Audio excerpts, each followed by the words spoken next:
నమస్తే. ప్రస్తుతం మనతో పాటు ప్రముఖ ఆధ్యాత్మికవేత్త, ఆస్ట్రాలజర్, దత్తాత్రేయ గణపతి ఉపాసకులు మురళీధర్ శర్మ గారు ఉన్నారు. గురుగారితో మాట్లాడుతాం. నమస్కారం గురువు. మహాదేవ.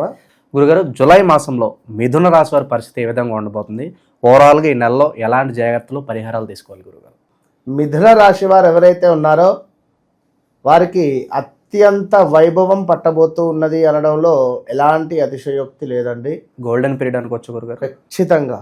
ఎందుకు అంటే శనైశ్వరుడు ఈ యొక్క జూలైలో వక్రగతి చెందినటువంటి సందర్భాలలో ఎంత మేర మీకు లాస్ అయితే అయ్యిందో, ఎంత మేర మీకు ఇబ్బంది అయితే కలిగిందో అంతకు అత్యంత అద్భుతమైనటువంటి విధంగా మిమ్మల్ని తీసుకొని పోగలుగుతుంది. మిథునం అనగానే మనకు రెండు జంటలు యొక్క సింబల్ మనకు కనబడుతుంది. అంటే అది అర్థం ఏందయ్యా అంటే, ఒక్కరే అయినప్పటికీ డబల్ మైండ్ సెట్ కలిగినటువంటి వారు మిథునం. ఎంతో ప్రేమ కలిగినటువంటి వారు. మిథున లగ్నం వారికి ఎక్కువగా ప్రేమ అంటే లవ్ రిలేటెడ్ వివాహాలు కానీ, లవ్ రిలేటెడ్ అద్భుతమైనటువంటి అంటే ఒక భావన, అంటే కొందరేమో జాతకరీత్యా శుక్రుడు బాగా ఉంటే కానీ కుజుడు బాగా ఉంటే వ్యక్తపరుస్తారు. ఈ మిథునం ఏంది అంటే సిగ్గు, కొంతమేర బిడియం, అంటే చెప్పలేక. ఇప్పుడు ప్రేమను చూపించు అంటే ఎవరైనా ఎట్లా చూపించలేరు కదా. సో అలాంటి భావన ఏదన్నా ఉంటే వీరు వారి యొక్క వ్యక్తిత్వం ద్వారానో యాటిట్యూడ్ ద్వారానో చూపిస్తారు. అలాంటి మిథున రాశి వారు ఎక్కువగా వీరు బిజినెస్ చేస్తే బాగా కలిసి వస్తుంది.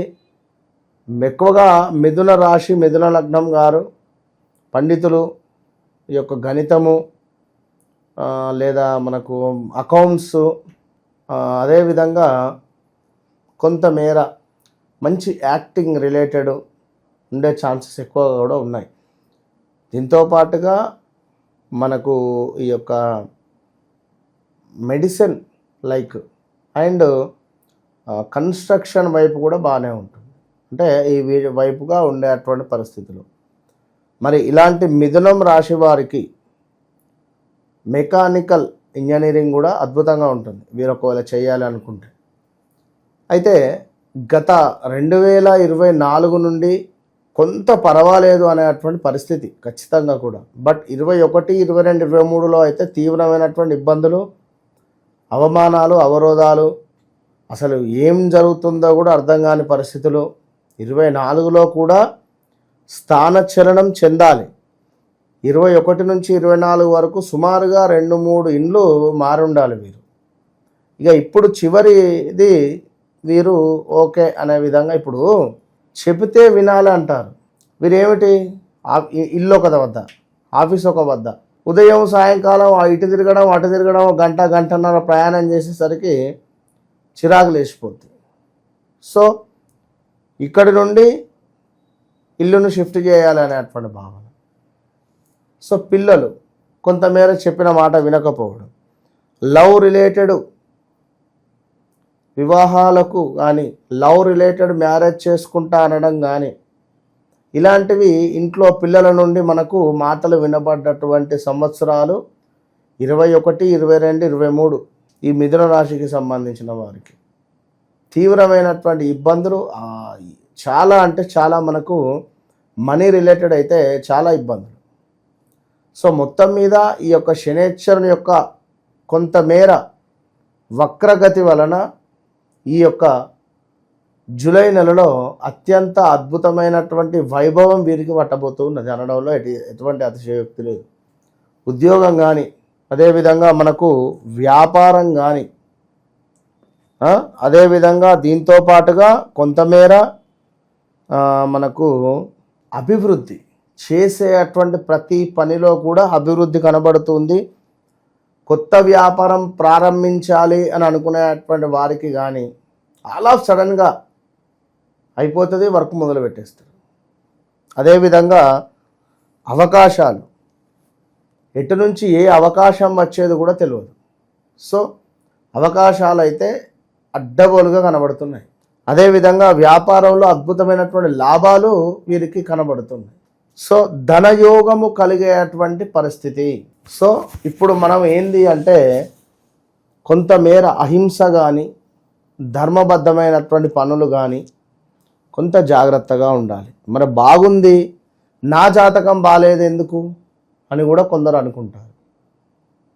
మీ వ్యక్తిగత జాతకంలో నడిచేటువంటి దశ, అంతర్దశలు, మహాదశలు కొంతమేర ఇబ్బందికరంగా ఉంటే ఇవే అనుభవించాలి. రాజ్ కుమార్ పేరు జన్మనామం చూస్తే లక్ష్మణో లవనో వచ్చింది, భరణి నక్షత్రం వచ్చింది. రాజ్ కుమార్ అంటే తులారాశి, ఈ మన లక్ష్మణ్ కానీ యొక్క లవన్ కానీ అంటే భరణి నక్షత్రం మేషరాశి. సో నువ్వేం చూసుకోవాలి అప్పుడు, అవునా కాదు? ఈ కన్ఫ్యూజన్లో కాల్మీ అంటున్నా, అంతే కదా.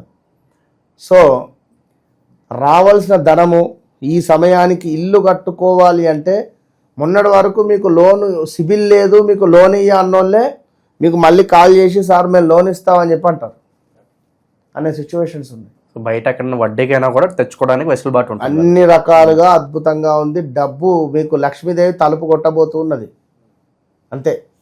లక్ష్మీదేవి తలుపు కొట్టబోతున్నది అని చెప్పి అర్థం చేసుకోండి. సంతానం కాని వారికి కొంతమేర సంతాన యోగము కనబడుతున్నది. అదేవిధంగా స్థాన చలనాలు, మళ్ళీ ప్రదేశ మార్పులు, దీంతో పాటుగా మనకు మన తృతీయ స్థానంలో కుజకేతుల కలయిక. చెప్పిన మాట వినండి. ఎవరైతే విషయం చెప్తున్నారో ఆ మాటను ఆలకించండి, లేదా ఇబ్బంది ఎదురయ్యే పరిస్థితి ఉంటుంది. ఎందుకంటే ఇక్కడ నేను ముందుగానే చెప్తున్నా, కేతు ఒక జ్ఞానకారకుడు. కుజుడు ఏంది అంటే ఒక మూర్ఖంగా వెళ్ళిపోతారు కొట్టడానికి. ఎవడొక మాట అన్నాడని తెలియగానే వెళ్ళిపోమని కొట్టడమే. జ్ఞానంగా ఆలోచించి ముందుకు వెళ్ళండి, మంచి ఫలితాలు కనబడుతున్నాయి. ఎవరికి? మనకు ఈ యొక్క మిథున రాశి వారికి. ఇంకను ఈ యొక్క మిథున రాశి వారికి చక్కటి అంటే సమాజంలో ఇక్కడ మూడో భావం ఏమిటంటే సమాజము, మనకు పనిచేసేటువంటిది కూడా కొంత. అదేవిధంగా రిలేటివ్స్ లైక్ ఇక్కడ జ్ఞానకారకుడైనటువంటి కుజుడు, మన కేతువు కొంతమేర మనకు అజ్ఞానంతో ముందుకు వెళ్ళాలి అనేటువంటి అంటే కోపం అధికంగా, శక్తి కుజుడు అంటేనే. ఈ రెండు కలయిక కనుక జాగ్రత్తగా ఉండాలని చెప్తున్నాం. దీంతో పాటుగా అదేవిధంగా కొంతమేర పగ, ప్రతీకారము, అదేవిధంగా అసహనము, తొందరపాటు, కఠిన వైఖరి. సో వీటి కారణంగా కొంత అంటే ఈ మూలకంగా ఉండడం వల్ల కొంత మనకు ఇంట బయట అశాంతి కలిగించేటువంటి పరిస్థితి ఉంటుందనేది గమనించుకొని మిథున రాశివారు ఖచ్చితంగా సుబ్రహ్మణ్యేశ్వర స్వామి అష్టకం కానీ సుబ్రహ్మణ్యేశ్వర స్వామి ఆలయాన్ని సందర్శిస్తూ ప్రతి మంగళవారం ఫాస్టింగ్ ఉంటూ సుబ్రహ్మణ్యేశ్వర స్వామి యొక్క అనుగ్రహాన్ని పొందడం వల్ల, ప్రతి బుధవారం గణపతికి గరకను సమర్పించడం వల్ల కొంత అనుకూలమైనటువంటి ఫలితాలు మీ సొంతం. జూలై మాసంలో మిథున రాశి వారికి ఎలా ఉండబోతుందో మీ మాటలో చాలా బాగా వివరించారు గురుగారు. ధన్యవాదాలు. మహాదేవ్.